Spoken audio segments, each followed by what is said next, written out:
cái đóจะเอามานี่นะเนี่ยนะ2 โมพอดีโมที่หนึ่งอันนี้นะยังไปเขาสั่งเอาน้ำเขาสั่งซื้อน้ำเขาพวกเจ้าคุยนะมื้อนี้ฮะก็ได้เท่าเลย5 โลแล้วมาต้มละโมที่หนึ่งเดี๋ยวตัวนี้นะเห็นด้วยคลิปก็อย่าลืมเลยพวกเจ้า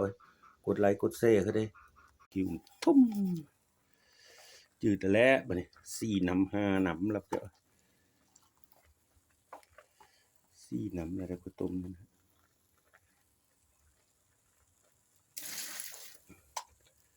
และตัวนี้นี่จะเลือกวิสาอาชีพคนนันนี่เดี๋ยวจะโมจนดำขึ้นเบิ่งดีกว่ามันก็ตั้งผู้ที่2นี่นะโมตัวนี้หักกระตุ้ม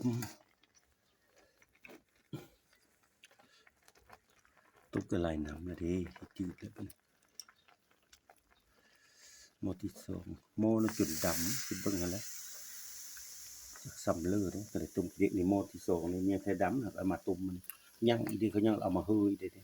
เทวัดป้าพวกยังเป็นแม่โหดจุดขำละเซฟสีไปได้ชุกนี้เอามาขำแล้วได้ช่วยป่ะ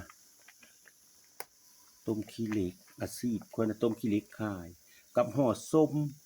มืออื่นนี่ห่อส้มนี่ต้มเว้นนี่มืออื่นนี่อุ่นเว้นนี่หาสต้มชนิดอุ่นก็ได้ได้สำนี้ตื่นมืออื่นเช้าก็จังอุ่นคือเลยจืดเบิก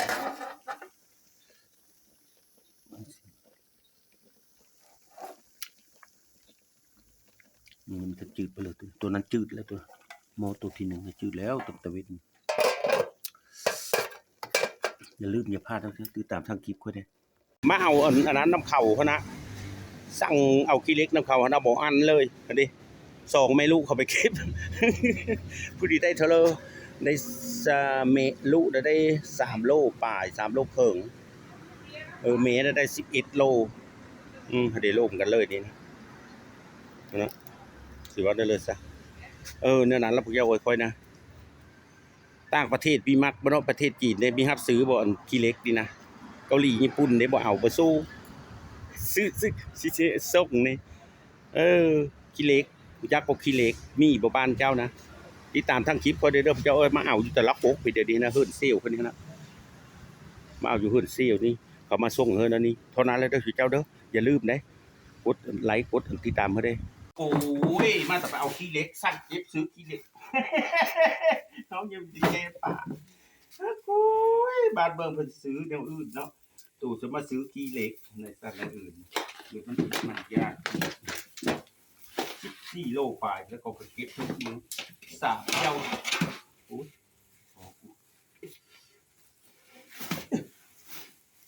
เบิ้งต้มบ่หมดก็โลวิทย์มันโซกูจักคิดลับมันโซแห้งเลยโซพี่เลือดเอาซูอ้าวนี่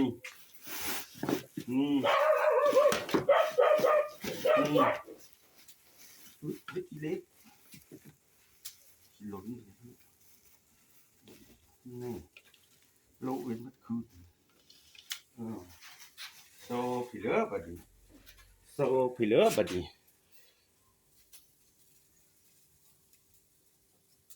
ยุติการสร้างบริภาคีเล็กคนนะพวกเจ้านะ